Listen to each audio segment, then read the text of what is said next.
चिंतामण विजय आणि ज्ञानेश्वरी या दोन्हीवरती माझे वडील हे निरूपण करायचे.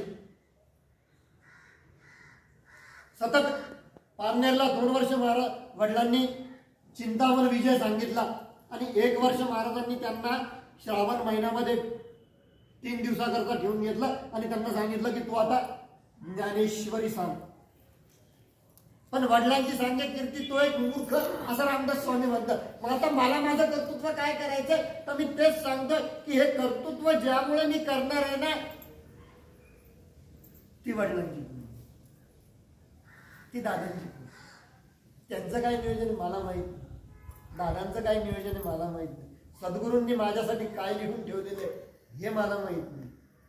पण महाराजांनी मात्र मला इथं आणून बसवलेलं आहे. सद्गुरूच्या शोधार्थ दादासाहेब देशपांडे हिमालयापर्यंत गेले.